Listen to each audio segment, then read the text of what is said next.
Jaya plus செய்திகளுக்காக நிவேதா. விரிவான செய்திகளை பார்ப்பதற்கு முன்னதாக தலைப்புச் செய்திகளை பார்க்கலாம். மத்திய வங்கியை சுதந்திரமாக இயங்க அனுமதித்தால் இலங்கை பொருளாதார நெருக்கடியை சமாளித்து மீண்டு வர முடியும். இலங்கை ரிசர்வ் வங்கி ஆளுநர் நம்பிக்கை.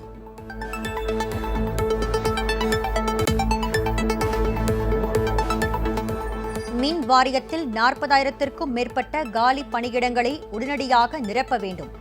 கோரிக்கையை நிறைவேற்றாவிட்டால் வேலை நிறுத்தத்தில் ஈடுபடுவோம் என ஊழியர்கள் எச்சரிக்கை.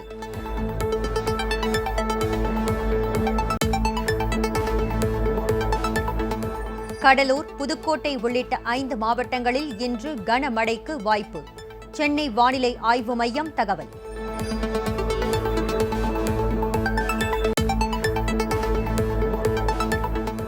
கடலூர் மாவட்ட அரசு மருத்துவக் கல்லூரி மற்றும் பல் மருத்துவக் கல்லூரியில் அரசு கட்டணத்தையே வசூலிக்க வேண்டும்.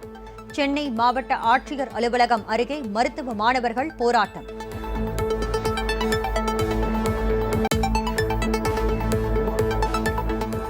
தமிழகத்தில் 150% அளவுக்கு திமுக அரசு சொத்து வரியை உயர்த்தியிருப்பதால் அனைத்து தரப்பு மக்களும் பாதிப்பு. தமிழக மக்கள் தகுந்த பாடம் புகட்டுவார்கள் என டிடிவி தினகரன் எச்சரிக்கை.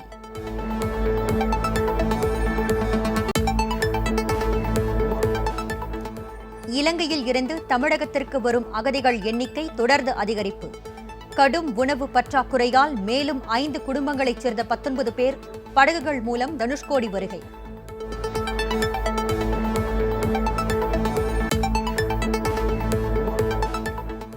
உருமாறிய எக்ஸி கொரோனா வைரஸ் குறித்து மக்கள் அச்சப்பட வேண்டாம். தமிழக அரசு மீண்டும் அறிவுறுத்தல்.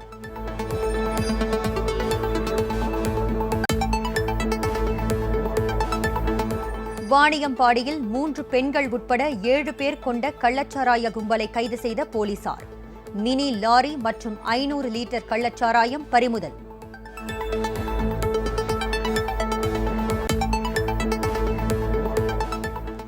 மதுரை அருகே தொடர் மழையால் நெல் சேமிப்பு கிடங்கில் நெல் மூட்டைகள் நனையும் அவலம். அதிகாரிகளின் அலட்சியமே காரணம் என விவசாயிகள் குற்றச்சாட்டு.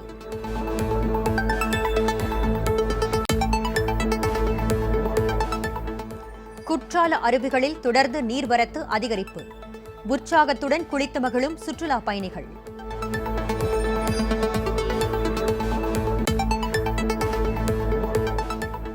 தமிழகம் முழுவதும் களை கட்டிய குருத்தோலை ஞாயிறு தினம்.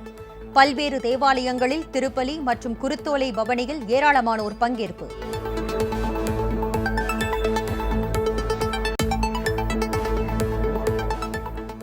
தூத்துக்குடியில் ஆன்லைன் முதலீடு ஆசை காட்டி ரூபாய் 3 கோடிக்கும் மேல் மோசடி. கேரளாவைச் சேர்ந்த 2 பேரை கைது செய்தது cyber crime police.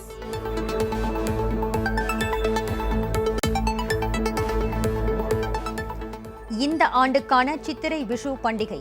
Sabarimala Ayyappan கோயில் நடை இன்று மாலை திறப்பு.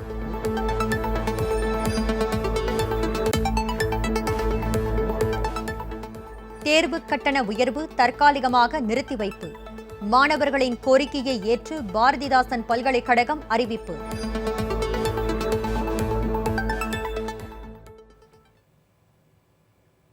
இனி விரிவான செய்திகளை பார்க்கலாம். இந்தியா இயற்கை விவசாயத்தை நோக்கி நகர வேண்டிய நேரம் வந்துவிட்டதாக உள்துறை அமைச்சர் அமித்ஷா தெரிவித்துள்ளார். இந்திய தேசிய கூட்டுறவு பால் பண்ணை கூட்டமைப்பின் பொன்விழா கொண்டாட்டம் குஜராத் மாநிலம் காந்தி நகரில் நடைபெற்றது. இதில் மத்திய உள்துறை அமைச்சர் அமித்ஷா கலந்து கொண்டார். இதில் சிறப்பாக பணியாற்றியவர்களுக்கு பரிசுகளை வழங்கி கௌரவித்தார். நிகழ்ச்சியில் பேசிய அவர், உலகம் முழுவதும் உள்ள இயற்கை உணவு தேவையை இந்தியா பூர்த்தி செய்தால் இந்தியாவின் பொருளாதாரம் மாற்றமடையும் என்று கூறினார். இதில் பால் உற்பத்தி துறையும் பெரும் பங்கு வகிக்கும் என்றும் அமித்ஷா தெரிவித்தார்.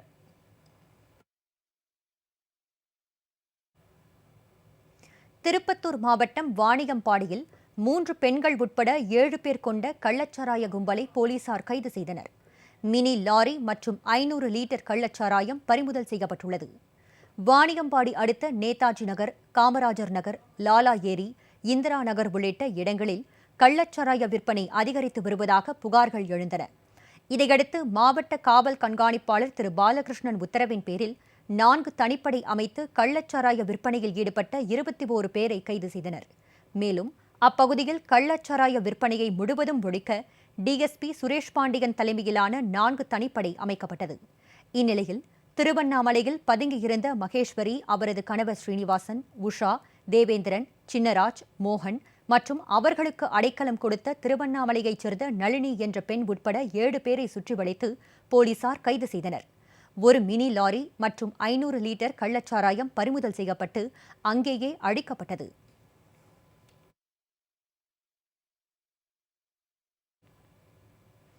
மதுரை மேலூர் அருகே 2 நாட்களாக தொடர் மழை பெய்து வரும் நிலையில் அதிகாரிகளின் அலட்சியத்தால் தமிழ்நாடு நுகர்பொருள் வாணிபக் கழகம் நெல் சேமிப்பு மையத்தில் நெல் மூட்டைகள் மழையில் நனைந்தது.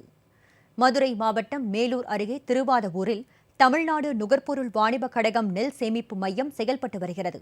இதில் மதுரை மாவட்டத்தின் மதுரை கிழக்கு ஒன்றியம் மற்றும் மேலூர், கொட்டாம்பட்டி உள்ளிட்ட பகுதிகளைச் சேர்ந்த விவசாயிகளிடம் இருந்து நெல் கொள்முதல் செய்யப்பட்டு அங்கு சேமிக்கப்பட்டு வருகிறது. இந்த நிலையில் 2 நாட்களாக பெய்து வரும் மழையால் 5000த்திற்கும் மேற்பட்ட நெல் மூட்டைகள் நனைந்தன. இதனால் தமிழக அரசுக்கு பெரிய அளவில் வருவாய் இழப்பு ஏற்படுவதாகவும், இது தொடர்பாக அதிகாரிகள் முறையாக நடவடிக்கை எடுக்க வேண்டும் எனவும் விவசாயிகள் கோரிக்கை விடுத்துள்ளனர்.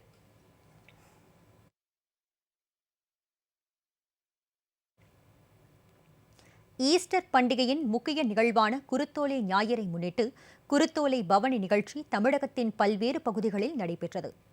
கிறிஸ்தவ மக்களின் முக்கிய பண்டிகைகளில் ஒன்றான ஈஸ்டர் பண்டிகை கடந்த மாதம் சாம்பல் புதனுடன் தொடங்கியது. இதில் இருந்து 7 வாரங்கள் கிறிஸ்தவ மக்கள் தவக்காலத்தை கடைபிடிக்கின்றனர். ஈஸ்டர் பண்டிகைக்கு முந்தைய வாரம் குருத்தோலை ஞாயிறாக கடைபிடிக்கப்படுகிறது. அதன்படி இன்று தமிழகத்தின் பல்வேறு பகுதிகளில் குருத்தோலை ஞாயிறு பவனி நடைபெற்றது. திருப்பூர் மாவட்டம் தாராபுரம் சிஎஸ்ஐ தேவாலயத்தில் ஒன்று கூடிய கிறிஸ்தவர்கள் குருத்தோலைகளை கைகளில் ஏந்தியபடி ஓசன்னா பாடல்கள் பாடி முக்கிய வீதிகள் வழியாக ஊர்வலம் சென்றனர். இதேபோல் நெல்லை மாவட்டம் அம்பாசமுத்திரம் அருகே உள்ள விக்ரமசிங்கபுரம் சிஎஸ்ஐ தவுசோசிஷன் தூய பேதுரு ஆலயத்தில் குருத்தோலை ஞாயிறை முன்னிட்டு சிறப்பு பிரார்த்தனை நடைபெற்றது. முன்னதாக குருத்தோலைகளை கைகளில் ஏந்தி கிறிஸ்தவர்கள் ஊர்வலம் சென்றனர்.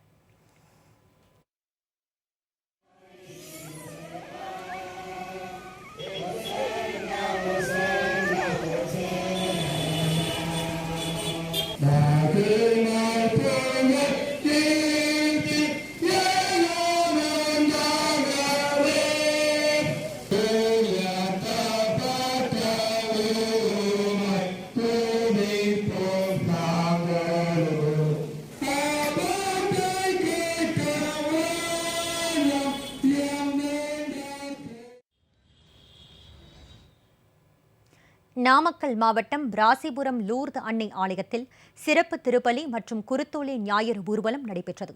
இதில் கிறிஸ்தவர்கள் குருத்தோலைகளை ஏந்திக் கொண்டு ஊர்வலமாக சென்றனர்.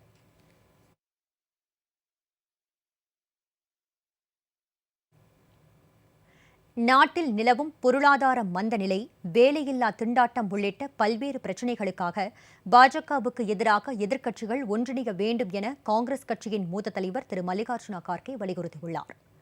உத்தரப்பிரதேசத்தில் பாஜகவுக்கு எதிராக பகுஜன் சமாஜ் கட்சியை காங்கிரஸ் கூட்டணியில் சேர அழைப்பு விடுக்கப்பட்டும் அக்கட்சியின் தலைவர் மாயாவதி சேரவில்லை என திரு மல்லிகார்ஜுன கார்கே தெரிவித்துள்ளார். பணவீக்கத்தால் பொதுமக்கள் அவதிப்பட்டு வருவதாக கூறிய அவர், வேலையில்லா திண்டாட்டமும் வேகமாக அதிகரித்து வருவதாக விமர்சித்தார். நாட்டில் உள்ள பல்வேறு நிறுவனங்களை RSS கட்டுப்படுத்துகிறது என குற்றம் சாட்டிய அவர், நாட்டில் நிலவும் பொருளாதார மந்த நிலை, வேலையில்லா திண்டாட்டம் உள்ளிட்ட பல்வேறு பிரச்சினைகளுக்காக பாஜகவுக்கு எதிராக எதிர்க்கட்சிகள் ஒன்றிணைய வேண்டும் எனவும் வலியுறுத்தியுள்ளார். நாட்டில் பாஜக மற்றும் RSS மட்டுமே இருக்க வேண்டும் என ஆளுங்கட்சியினர் முயல்வதாக குற்றம் சாட்டிய அவர், பாஜக வெற்றி பெறாத இடங்களில் எதிர்க்கட்சியினர் வேட்டையாடப்படுகிறார்கள் என விமர்சித்தார். காங்கிரஸ் கட்சி எப்போதுமே மக்களுடன் இருந்து வருகிறது. எல்லா பிரச்சினைகளுக்கும் தீர்வு காண நாடாளுமன்றத்திற்கு உள்ளேயும் வெளியேயும் காங்கிரஸ் போராடி வருவதாகவும் திரு மல்லிகார்ஜுன கார்கே தெரிவித்துள்ளார்.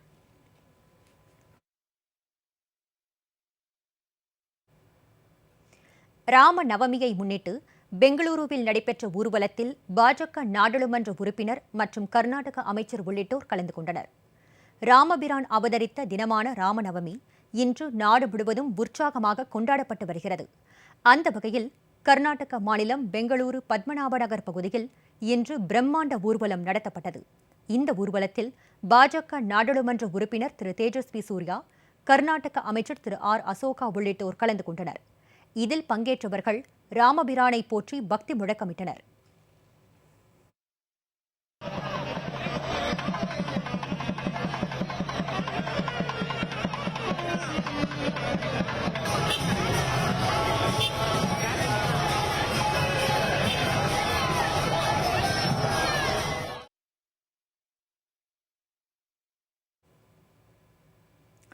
பாஜகவை வீழ்த்த காங்கிரஸ் கட்சியால் முடியவில்லை என விமர்சித்த பகுஜன் சமாஜ் தலைவர் செல்வி மாயாவதி, காங்கிரஸ் கட்சி ஆட்சியில் இருந்தபோதும் இல்லாத போதும் ஒன்றும் செய்யவில்லை என்றும் குற்றம் சாட்டியுள்ளார். உத்தரப்பிரதேச சட்டசபை தேர்தலில் அம்மாநில முன்னாள் முதல்வர் செல்வி மாயாவதி தலைமையிலான பகுஜன் சமாஜ் கட்சியுடன் கூட்டணி அமைக்க காங்கிரஸ் கோரிக்கை விடுத்ததாகவும், அவரே முதலமைச்சராக இருக்குமாறும் தெரிவித்த போதும் அவர் எங்களுடன் பேசவில்லை என திரு ராகுல் காந்தி தெரிவித்திருந்தார். இதனால் உத்தரப்பிரதேச மாநிலத்தில் பாஜக மீண்டும் ஆட்சிக்கு வர பகுஜன் சமாஜ் கட்சி வடைவிட்டதாக அவர் குற்றம் சாட்டியிருந்தார். இதற்கு பதிலளித்துள்ள செல்வி மாயாவதி, தமது சொந்த கட்சிக்குள் இருக்கும் பிரச்சினைகளை தீர்க்க முடியாத ராகுல் காந்தி பகுஜன் சமாஜ் குறித்து குறை சொல்வதாக விமர்சித்தார். இதுபோன்ற கருத்துக்களை வெளியிடுவதற்கு முன் காங்கிரஸ் 100 முறை யோசிக்க வேண்டும் என்றும், பாஜகவை வீழ்த்த காங்கிரஸ் கட்சியால் முடியவில்லை எனவும் செல்வி மாயாவதி கூறியுள்ளார். காங்கிரஸ் ஆட்சியில் இருந்தபோதும் இல்லாத போதும் மாநிலத்திற்கு எதுவும் செய்யவில்லை என்றும் அவர் குற்றம் சாட்டியுள்ளார். இதுபோன்ற அற்ப விஷயங்களை பேசுவதை விட தேர்தல் தோல்வியில் இருந்து மீள்வது குறித்து கவனம் செலுத்த வேண்டும் என்றும் காங்கிரஸ் கட்சியை செல்வி மாயாவதி வலியுறுத்தியுள்ளார்.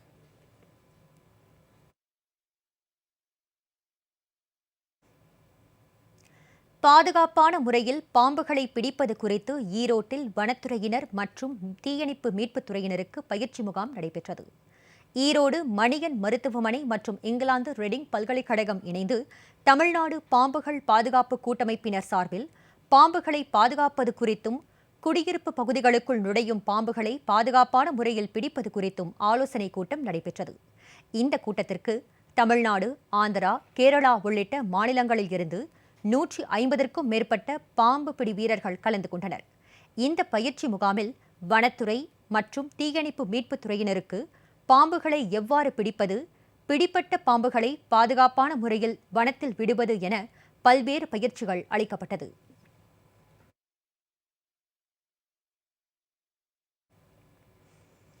அஇஅதிமுக பொதுச் செயலாளர் புரட்சித்தாய் சின்னம்மா நாளை முதல் 2 நாட்கள் ஆன்மீக பயணம் மேற்கொள்ளும் நிலையில் அவரை வரவேற்க அஇஅதிமுகவினர் ஆயத்தமாகி வருகின்றனர். இதற்கான சிறப்பான ஏற்பாடுகளையும் செய்து வருகின்றனர்.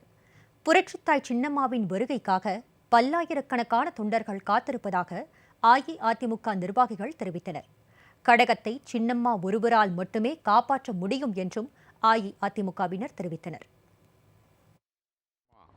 அவர்கள் நாளை வருகின்ற 11/4/2022 அன்று கொங்கு மண்டலத்திற்கு சீரும் சிறப்புமாக வர இருக்கிறார்கள். அந்த நிகழ்விலே சேலம் மாநகரத்தினுடைய முதல் இடமான திருவாக்கானூர் ரவுண்டானாவில் மாலை 6 மணிக்கு அவர்களை வரவேற்கிறோம். நாளை புரட்சித் தலைவி அம்மாவின் அற்புதமான வாரிசு 33 ஆண்டுகளாக தாயுடன் இணைந்து பணியாற்றிய புரட்சித்தாய் சின்னம்மா அவர்களுடைய வருகைக்காக அனைத்து இந்திய அண்ணா திராவிட முன்னேற்ற கழகத்தினுடைய தொண்டர்கள் எழுச்சியோடு உண்ணாமல் உறங்காமல் காத்து கொண்டிருக்கிறார்கள். சேலம் மாநகரம் திருவிழா கோலம் போல போகிறது. அதை மக்கள் காணத்தான் போகிறார்கள். நொய்டாவில் உள்ள சூப்பர் டெக் இரட்டை கோபுரங்களை வெடிவைத்து தகர்ப்பதற்கான ஒத்திகை இன்று நடைபெற்றது. டெல்லி அருகே உள்ள நொய்டாவில் சூப்பர் டெக் என்ற இரட்டை கோபுரம் கட்டப்பட்டது. கட்டட விதிமுறைகளை மீறி கட்டப்பட்டதால் இதனை இடிக்கும்படி கடந்த ஆண்டு ஆகஸ்ட் மாதம் உச்சநீதிமன்றம் உத்தரவிட்டது. இதையடுத்து இந்த இரட்டை கோபுரம் வரும் மே மாதம் 22ஆம் தேதி இடிக்கப்பட உள்ளது. இதற்கான ஒத்திகை நிகழ்ச்சி இன்று நடைபெற்றது. இதில் 2 கட்டிடங்களையும் தகர்க்க எவ்வளவு வெடிமருந்துகள் செலவாகும், தகர்க்கும் போது அசம்பாவிதம் ஏற்படாமல் தடுப்பது எப்படி என்பன போன்ற ஒத்திகை இன்று நடத்தப்பட்டன.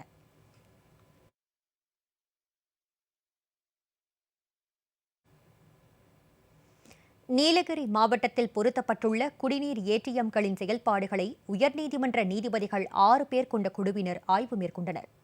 மலை மாவட்டமான நீலகிரியில் கடந்த 2002ஆம் ஆண்டிற்கு பின் பிளாஸ்டிக் பயன்பாட்டிற்கு தடை விதிக்கப்பட்டது. ஆனாலும் பிளாஸ்டிக் புழக்கம் இருந்து வந்த நிலையில் ஏராளமான பிளாஸ்டிக் கழிவுகள் மாவட்டத்தில் தேங்கியன. இதனால் நீர்நிலைகள் பாதிக்கப்பட்டதுடன் சுற்றுச்சூழலும் பாதிக்கப்பட்டது. இதனையடுத்து கடந்த 2019ஆம் ஆண்டு சென்னை உயர்நீதிமன்றம் தானாக முன்வந்து 1 லிட்டர் மற்றும் 2 லிட்டர் பிளாஸ்டிக் குடிநீர் பாட்டில்களை விற்க தடை விதித்தது. இதனையடுத்து நீலகிரி வரும் சுற்றுலா பயணிகளுக்காக 70க்கும் மேற்பட்ட பொது இடங்களில் குடிநீர் ஏடிஎம்கள் பொருத்தப்பட்டன. ஆரம்பத்தில் நல்ல முறையில் செயல்பட்ட இந்த ஏடிஎம்கள் நாளடைவில் கொரோனா ஊரடங்கு மற்றும் யார் பராமரிப்பது என்பது தெரியாததால் பழுதாகி பயனற்று காணப்பட்டது. இதனையடுத்து ஒவ்வொரு குடிநீர் ஏடிஎம்களையும் முறையாக பராமரித்து பயன்பாட்டிற்கு கொண்டுவர உயர்நீதிமன்றம் அறிவுறுத்தியதால் கடந்த சில தினங்களாக பழுதான குடிநீர் ஏடிஎம்களை சரி செய்து பயன்பாட்டிற்கு கொண்டுவரும் பணி நடைபெற்று வந்தது.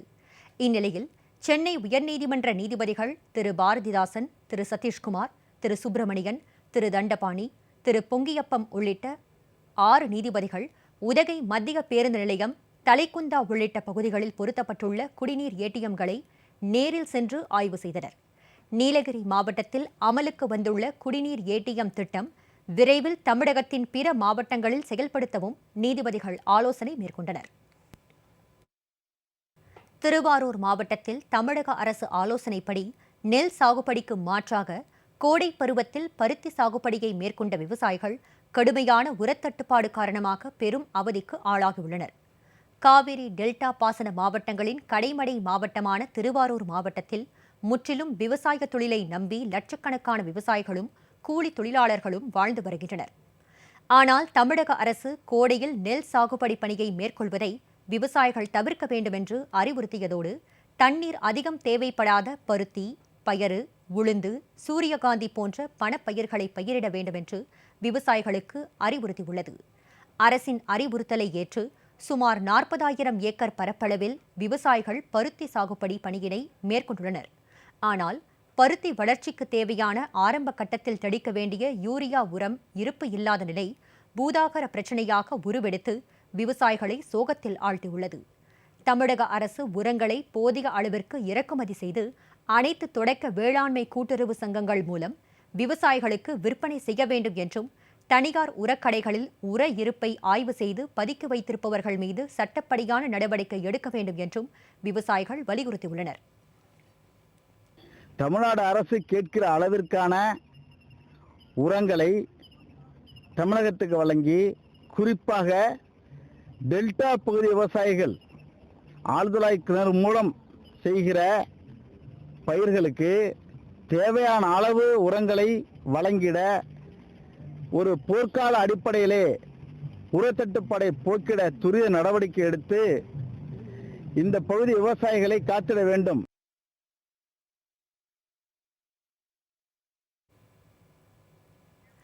மயிலாடுதுறை மாவட்டம் வைத்தீஸ்வரன் கோவில் ரயில்வே கேட் மீது சரக்கு லாரி மோதியதால் சிக்னல் கிடைக்காமல் வாகன ஓட்டிகள் கடும் அவதிக்கு ஆளாகினர். வைத்தீஸ்வரன் கோவில் வழியாக மயிலாடுதுறைக்கு செல்லக்கூடிய ரயில் என்ஜின் மற்றும் பழுது நீக்கும் ரயில் என்ஜின் செல்வதற்காக ரயில்வே ஊழியர் கேட்டை மூடும் பணியில் ஈடுபட்டிருந்தார். அப்போது கும்பகோணத்தில் இருந்து சீர்காழி நோக்கி வந்த சரக்கு லாரி ஒன்று அவசரமாக ரயில்வே கேட்டை கடக்க முயன்றபோது கேட் மீது மோதி கேட் தூக்கி வீசப்பட்டது. இதனால் சிக்னல் கிடைக்காமல் 1 மணி நேரமாக போக்குவரத்து நெரிசலால் ஏற்பட்டு வாகன ஓட்டிகளும் பொதுமக்களும் அவதிக்கு ஆளானார்கள். இச்சம்பவம் இப்பகுதியில் பெரும் பரபரப்பை ஏற்படுத்தியது.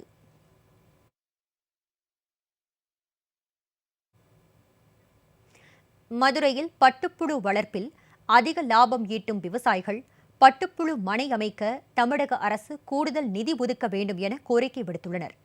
சோழவந்தான் அருகே மண்ணாடிமங்கலம் கிராமத்தைச் சேர்ந்தவர் விவசாயி முருகன். கடந்த 10 ஆண்டுகளுக்கும் மேலாக பட்டுப்புழு வளர்ப்பில் ஈடுபட்டு வருகிறார்.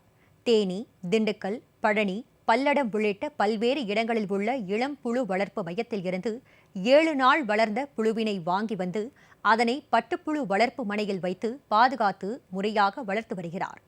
பட்டுப்புழு விவசாயத்தில் அதிக பேர் ஈடுபடும் வகையில் 3 முதல் 5 லட்சம் வரை மானியத் தொகையை அதிகப்படுத்தி தமிழக அரசு தர வேண்டும் என்றும் பட்டுப்புழு கொள்முதலில் நிரந்தர விலையை நிர்ணயம் செய்ய வேண்டும் என்றும் அவர் கோரிக்கை விடுத்துள்ளார். மற்ற விவசாயத்தில் விவசாயம் பண்ணிவிட்டு நம்ம விவசாய பொருள்களை போய் விற்றுருவோம். இதில் அப்படி இல்லை. இலையை ஹார்வெஸ்ட் பண்ணி ஒரு அந்த பட்டுப்புழு வளர்க்குறதுக்கு மனை கட்டணும். அந்த மனைன்னும் போது மனை கட்டுமானம் குறைஞ்சது 5 லட்ச ரூபா வரும். அப்படின்னும்போது எல்லா விவசாயிகளும் பண்ண முடியாது. அது கொஞ்சம் வசதியானவங்க தான் பண்ண முடியும். அது சர்க்கார் அந்த 1 லட்சம்ன்றதை 3 லட்சம் மாற்றி இல்லை 5 லட்சம் மாற்றி கொடுத்தாங்கன்னா பட்டு விவசாயத்துக்கு நல்லாயிருக்கும்.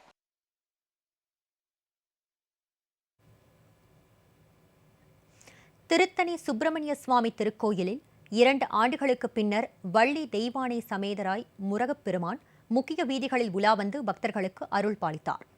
அறுபடை முருகன் கோயிலில் ஒன்றான திருத்தணி சுப்பிரமணிய சுவாமி திருக்கோவிலில் கடந்த 2 ஆண்டுகளாக கொரோனா தொற்று காரணமாக திருக்கோவிலில் இருந்து உற்சவமூர்த்தி திருவீதி உலா நிறுத்தி வைக்கப்பட்டு இருந்தது.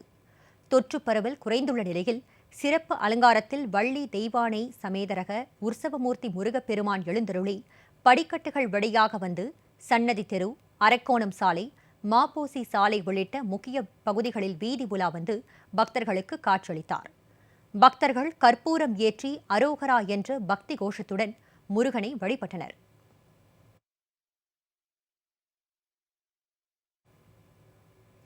கோவை நவக்கரையில் ரயிலில் அடிபட்டு 3 யானைகள் உயிரிழந்த சம்பவம் குறித்து உயர்நீதிமன்ற நீதிபதிகள் ஆய்வு நடத்தினர். கோவை மாவட்டம் தமிழ்நாடு கேரள எல்லையான நவக்கரை பகுதியில் கடந்த ஆண்டு நவம்பர் மாதம் தண்டவாளத்தை கடக்க முயன்ற காட்டு யானைகள் மீது மங்களூர் சென்னை விரைவு ரயில் மோதியது. இதில் 3 யானைகள் உயிரிழந்தன. யானைகள் மரணம் தொடர்பாக உயர்நீதிமன்றத்தில் வழக்கு நடைபெற்று வரும் நிலையில் இன்று சென்னை உயர்நீதிமன்ற நீதிபதிகள் 3 பேர் தலைமையில் கோவையில் ஆய்வு மேற்கொள்ளப்பட்டது. உயர்நீதிமன்ற நீதிபதிகள் சுப்பிரமணியன், சதீஷ்குமார், இளந்திரையன் ஆகியோர் தலைமையில் போத்தனூர் ரயில் நிலையத்தில் இருந்து ரயில் என்ஜினில் தண்டவாளத்தில் பயணித்தபடி வந்து ஆய்வு மேற்கொள்ளப்பட்டது. நவக்கரை பகுதியில் சிறிது நேரம் நீதிபதிகள் ஆய்வு மேற்கொண்டனர். கள்ளச்சாராய விற்பனை காட்சிகள் சமூக வலைதளங்களில் நேரடியாக வெளியானதால் சீர்காழி மதுவிலக்கு அமலாக்கப் பிரிவு ஆய்வாளரை சஸ்பெண்ட் செய்து தஞ்சை சரக டிஐஜி அதிரடி நடவடிக்கை மேற்கொண்டுள்ளார். மயிலாடுதுறை மாவட்டம் சீர்காழி மதுவிலக்கு அமல் பிரிவிற்கு உட்பட்ட சுற்றுவட்டார பகுதிகளில் சட்டவிரோதமாக கள்ளச்சாராயம் மற்றும் புதுச்சேரி மாநிலத்தின் சாராய விற்பனை வெகு ஜோராக நடைபெறுகிறது. இதற்கு போலீசாரும் துணை போவதாக பொதுமக்கள் தரப்பில் புகார்கள் தெரிவிக்கப்பட்டன. இது சம்பந்தமாக கள்ளச்சாராய விற்பனை காட்சிகள் சமூக வலைதளங்களில் நேரடியாக வெளிவந்தது. இதனையடுத்து இதில் சம்பந்தப்பட்ட சீர்காழி மதுவிலக்கு அமலாக்கப் பிரிவு ஆய்வாளர் கவிதாவை தஞ்சை சரக டிஐஜி கயல்வெளி சஸ்பெண்ட் செய்து அதிரடி நடவடிக்கை மேற்கொண்டார். மேலும் டெல்டா மாவட்டங்களில் சட்டவிரோத கள்ளச்சாராய விற்பனையில் யாரேனும் ஈடுபட்டாலோ அல்லது அதற்கு போலீசார் உடந்தை என்று தகவல் வந்தாலோ அவர்கள் மீது கடும் நடவடிக்கை எடுக்கப்படும் என்றும் அவர் எச்சரிக்கை விடுத்தார்.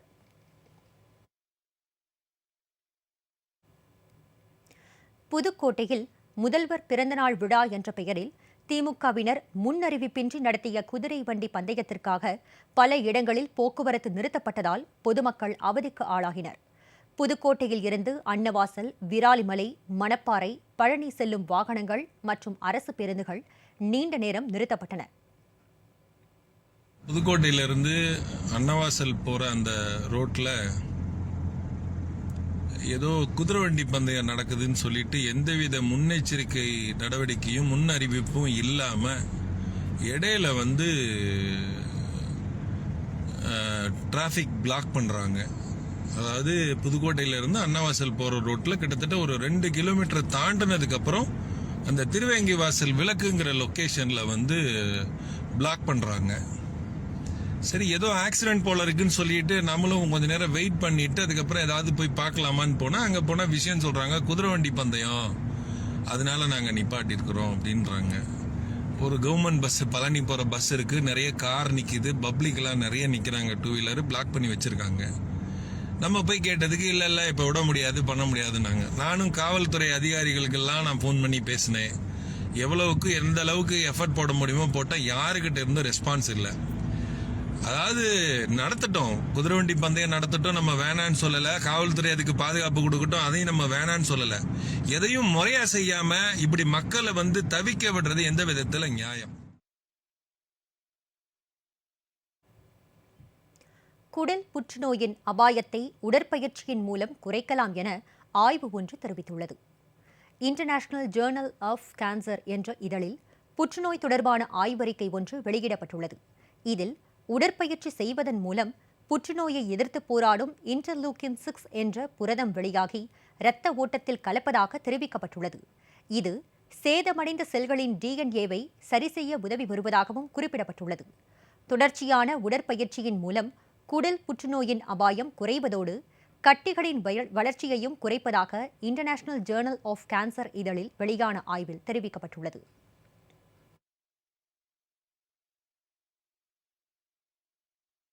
செய்திகளை தொடர்ந்து பார்க்கலாம் ஒரு சிறிய இடைவேளைக்கு பிறகு.